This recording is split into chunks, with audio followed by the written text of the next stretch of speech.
لا تحزن إن الله معنا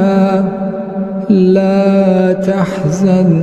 إن الله معنا۔ ایک ہے نماز ہم پڑھ لیتے ہیں، آپ نے سارا پڑھ لیا، سارا تعدیل ارکان بھی کر لی، لیکن اگر آپ کا اللہ کے ساتھ ڈائریکٹ کمیونین اور ڈائریکٹ کمیونیکیشن قائم نہیں ہوا تو نماز، جس کو کہ کہا گیا کہ الصلاۃ معراج المومنین، جو قرب حضور کو حاصل ہوا معراج میں، وہ ایک بندہ مومن دنیا میں رہتے ہوئے حاصل کر سکتا ہے نماز میں، اگر اس کی روح جو ہے واقعتاً ہم کلام ہو رہی ہو، الحمدللہ رب العالمین الرحمن الرحیم مالک یوم الدین اہدنا الصراط المستقیم ایاک نعبد و اگر ہم واقعتاً ایسے کہہ رہے ہوں کہ ہمیں احساس ہو کہ ہم اللہ کے حضور میں حاضر ہیں اور عرض کر رہے ہیں، سجدہ کریں تو حدیث میں آتا ہے کہ ایسے محسوس ہو کہ گویا کہ میں نے اپنا سر اللہ کے قدموں میں رکھ دیا ہے، یہ ہے نماز۔ اب جو گفتگو ہو رہی ہے یہ ہم کلامی ہے، الصلاۃ معراج المومنین، اہل ایمان کے حق میں یہ نماز جو ہے یہ معراج کے درجے میں، لیکن یہ نماز کیسے نصیب ہوگی؟ اگر روح سوئی ہوئی ہے، دبی ہوئی ہے، پسی ہوئی ہے، مزمحل ہے یا مردہ ہے، یہ نماز کیسے حاصل ہوگی؟ چاہے آپ پانچوں وقت کی نماز پڑھ رہے ہوں، چاہے آپ نے ہیبٹ بنا لیا ہو نماز کو، چاہے خوش بھی ہو گیا ہو، لیکن یہ کہ جب تک وہ روح بیدار نہ ہو، جب تک ہم کلامی نہ ہو، افلاق سے آتا ہے نالوں کا جواب آخر، اٹھتے ہیں حجاب آخر، کرتے ہیں خطاب آخر، جب تک یہ نہ ہو، جیسے کہ میں ایک حدیث قدسی انشاءاللہ آج سناؤں گا سورہ فاتحہ کے ضمن میں، کہ اللہ تعالیٰ کے سامنے جب کھڑا ہو کر انسان جب کہتا ہے انی وجہت وجہی للذی فطر السماوات والارض حنیفا، دائیں بائیں سے بالکل اپنا تعلق کاٹ کر میں نے اپنا رخ کر لیا ہے اس اللہ کی طرف جس نے آسمانوں اور زمین کو پیدا کیا۔ اب یہ توجہ وجہ تو اگر یہ تو ہے چہرہ تو ہم نے کر دیا خانہ کعبہ کی طرف، اندر سے ہماری روح متوجہ نہیں ہوئی، وہ سوئی پڑی ہوئی، اسے پتہ ہی کچھ نہیں کہ کیا ہو رہا ہے، تو اس صورت میں وہ کیا ہے؟ ظاہری بات تو پوری ہو گئی، نماز کا ثواب ہو جائے گا، فرض کی ادائیگی کا ثواب مل جائے گا، لیکن وہ اصل نماز تو حاصل نہیں ہوتی۔ یہ ہے وہ بات کہ وَإِذَا سَأَلَكَ عِبَادِي عَنِّي فَإِنِّي قَرِيبٌ، اے نبی جب میرے بندوں کی روحیں بیدار ہو جائیں،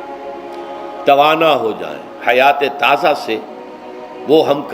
کنار ہو جائیں، اور پھر وہ میرے بارے میں پوچھیں، وہ میرا تقرب حاصل کرنا چاہتے ہیں، تو آپ سے پوچھیں تو کہیے میں قریب ہوں،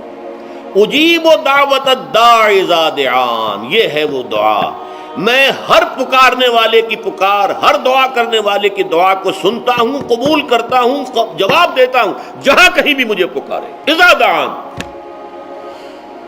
اس میں در حقیقت وہ مفہوم آ گیا ہے there and then where ever، آپ اپنے گھر میں ہو کر پکاریں اللہ کو، آپ بستر پر لیٹے ہوئے پکاریں اللہ کو، الذین یذکرون اللہ قیاما وقعودا وعلی جنوبہم، ہاں ٹھیک ہے بعض مقامات بعض اوقات قبول دعا کے لیے زیادہ سازگار ہیں، حرم میں جا کر دعا مانگی جائے، اور منا میں عرفات میں خاص طور پر، جبل رحمت پر خاص طور پر، ملتزم جو ہے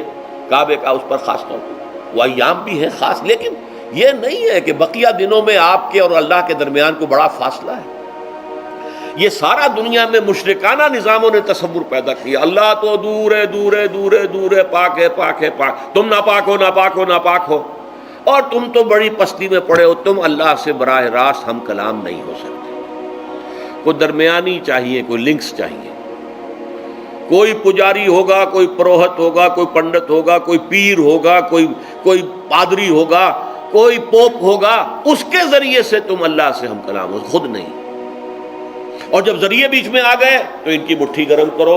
ان کی چاپلوسی کرو، ان کو بھی جو ہے چادریں چڑھاؤ، ان کو نذرانے پیش کرو، یہ ہے بدترین ایکسپلائٹیشن جو مذہب کے ذریعے سے نوع انسانی کی ہوئی ہے۔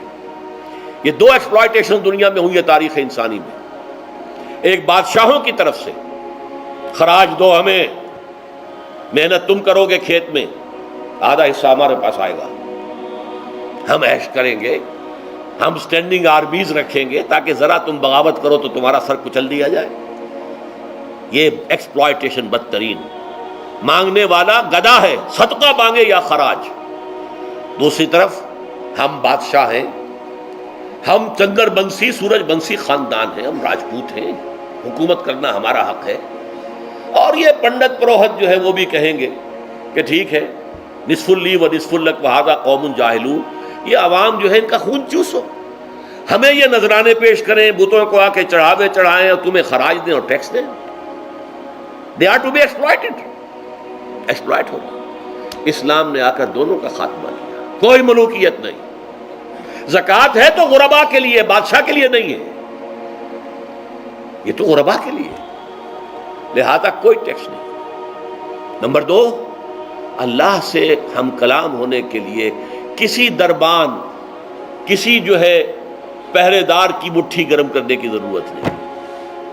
جب چاہو ہم کلام ہو جاؤ. دل کے آئینے میں ہے تصویر یار، جب ذرا گردن جھکائی دیکھ لی. یہ تو تم ہماری طرف متوجہ نہیں ہوتے، ہم تو ہر وقت کہتے ہیں، ہر شب کو آخری لمحات جو ہیں، آخری جو گھنٹے ہیں رات کے، سمائے دنیا تک ہم نزول فرما لیتے ہیں تمہارے لیے. اور پکارنے والا پکارتا ہے، حل من مستغفر فاغفر له، ہے کوئی استغفار کرنے والا کہ میں اسے بخش دوں؟ حل من سائل فاعطیہ، ہے کوئی مانگنے والا کہ میں اسے عطا کروں؟ تم ہی سوئے رہتے ہو، الٹا غفیر رہتے ہو، تمہیں ہماری طرف توجہ نہیں ہے. اگر ہماری طرف متوجہ ہو جاؤ تو جیسے کہ اقبال نے کہا کہ میرے لیے یہ دربان جو ہے، پیران کلیسا کو کلیسا سے اٹھا دو. کیوں خالق و مخلوق میں حائل رہے پردے؟